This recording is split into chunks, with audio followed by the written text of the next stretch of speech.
And I thought it'd be nice to have something with a little dark depth and power to it, something with some sock, that weren't just little girls, but had some element of being women and being tough.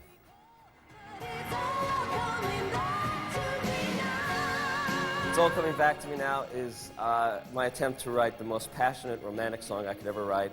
I was writing it while under the influence of Wuthering Heights, which is one of my favorite books, and it's always made much too polite. It always has been in the movies, and this is in the Wuthering Heights of Kate Bush, that little fanciful Wuthering Heights. This is like the scene they always cut out of Wuthering Heights is the scene where Heathcliff digs up Catherine's body and actually dances in the moonlight on the beach with it. And I just think you can't get more extreme, more operatic or passionate than that. And I was trying to write a song about dead things coming to life. I was trying to write a song about being enslaved and obsessed by love, not just enchanted and happy with it. It was about the dark side of love, but about the extraordinary ability to be resurrected by it once dead. And I just tried to put everything I could into it, and I'm real proud of it. I did all these projects over the years and kept looking out for girls to work with. And finally, in the past year and a half, found 4 girls who I thought were extraordinary. Elaine Caswell deserves some sort of Purple Heart because she sang It's All Coming Back to Me Now and collapsed about 5 times while singing it. It's amazingly hard to sing. She's a great singer, someone totally new who nobody knows, and she looks like an avenging angel, and I think she's great. I didn't want to have the Supremes. I didn't want to have 3 background singers and 1 lead singer. There are 4 lead singers. And they do sing in the background, but everyone sings leads on the album. It's split up about 2 apiece. Ellen Foley, I met when I did Meatloaf and Bat Out of Hell and Paradise by the Dashboard Light, and she's about as powerful a performer. I remember everyone knows that there are things called stand-up comics, and when I first saw Ellen Foley perform, I thought she was a stand-up tragedian. She's just, if she stands there, she's immediately something tragic about her, but she's so funny and so tough. She's the toughest girl I had ever met, and she should have been in the Shangri-Las, but she was much too young. These girls, 4 of them, are the centerpiece of this group, and I do the keyboards and arrange, write and produce, wash the clothes, do the underwear. And there's a band too, 6 guys backing them up, but the key to it is really the girls. Gina Taylor, an amazing, amazing singer. Saw her first doing Tina Turner in a sleazy club. She did Tina Turner as well as Tina ever did, I think. Brilliant, brilliant, powerful, fiery singer, just amazing.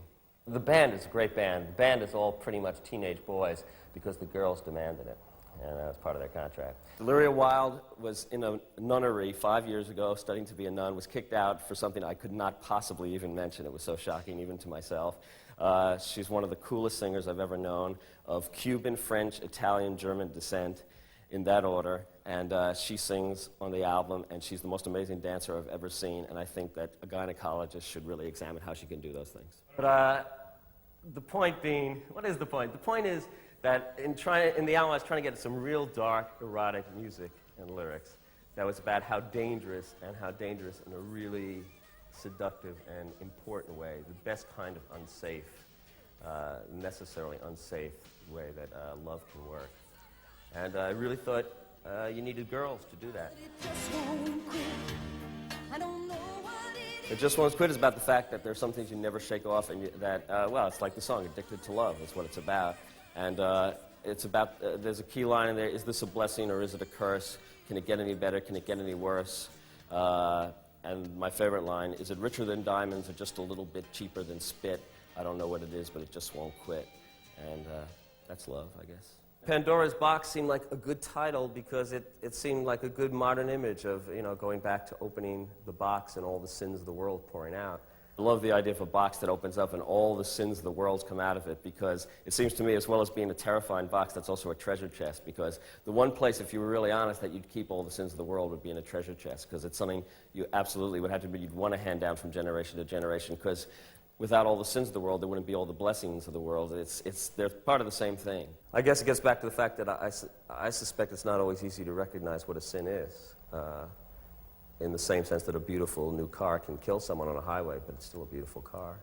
I think Pandora's Box is a beautiful, terrifying, dark, and incredibly beautifully illuminated place. And that's really where it all started, trying to do an album like that, plus include the sound of motorcycles. Motorbikes, I love motorbikes. I think they're great. I used to dream about motorcycles reproducing in the alleys in the night and wondering what it would sound like and whether they would come up with little small bikes in the morning and how they'd look if they were pregnant. I used, on Original Sin, I used 35 motorcycles, recorded them, and made a chord out of them. and it was one of the greatest sounds I've ever heard, but no one's going to hear it because the console blew up and I couldn't use it. But the whole record seems to me to be in a little way like a motorcycle, an erotic motorcycle. It's a machine out of control, which is sort of what the human heart is. And the entire album uses spoken word a lot, too, which I've always loved since The Doors. The Want Ad is a spoken piece that Ellen Foley does that's probably going to bother a lot of people, but I think it's pretty neat. You really have to envision a teenage girl speak. I'll do it. Sort of incantation-like spoken word, chant-like, ritualistic. Being kind of a frustrated druid. This is the one ad. Imagine that teenage girl. This is addressed to all the people who answered, or may be thinking of answering, the personal ad I placed in Volume 2, Number 15 of this newspaper 2 weeks ago Friday. First, my apologies to the huge bartender with the voice and the light-hearted, dark-skinned advertising man. If either of you had called me back, I might not be writing this retraction of my ad, even though I will soon be too busy to date much. But why didn't you call back? But to the others, which include the 2 terrifying sisters, the under-18s and over-60s, the numerous ones who dialed my number and hung up as soon as I said hello, the 35 or 40 of you who made dates with me and never showed up, including the one who complained his body was so powerful he couldn't control it anymore, the desperate wife-seekers, the already married, that one who was so one-sided that he could think of nothing but sex, and then had the gall to ask me if his nationality was the reason I wouldn't sleep with him, the many who couldn't get it up when I was agreeable, and the many who could and did when I was not, the pleasant young foreigner who turned out to be the private property of his gigantic girlfriend, the ones who were so grotesque in their appearance that I couldn't possibly get past their faces to even consider a relationship with them, especially sexual, the sharks and the geeks and the sadists, the latter category which I had specifically stated I didn't want, and the ones who wanted endlessly dirty talk, the ones who wanted to be punished, the ones who could only boast about the size of the bankrolls and other equipment, and this definitely includes the teacher who said, all the kids want my stuff, the businessman who had an adjective for every letter of his last name, R is for rich, the pathetic little husband who was nothing more than a vegetable, and his vegetarian wife, the ones, and there were many, who said, my name is so-and-so, how far do you go? The 300-pound lady judge who screamed abuse at me, the transvestite who wanted me to support him, the numerous young studs who had nothing to offer besides the negative results of their goddamn blood tests, the diminutive actor and the other short ones, the astronomer who cried like a baby and said he had been betrayed by every star he ever knew, the fanatic priest who wanted me to confess to things I had never even dreamed of, the worn-out soldiers, the burned-out poets, the pumped-up jocks and the used-up kids, the racists, including the one at whose place I left my white sweater, and I'd rather cut off my right thumb than go back for it, the drunks, junkies, crack, and cokeheads, the multitude of liars, and especially the nice ones who never called back.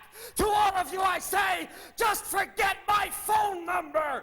I don't need all the hassles. I'll be starting school next month, and I just don't want to be bothered. Don't hold your breath, any of you. Sincerely, the underweight platinum blonde. Have a nice day. I think it's a single.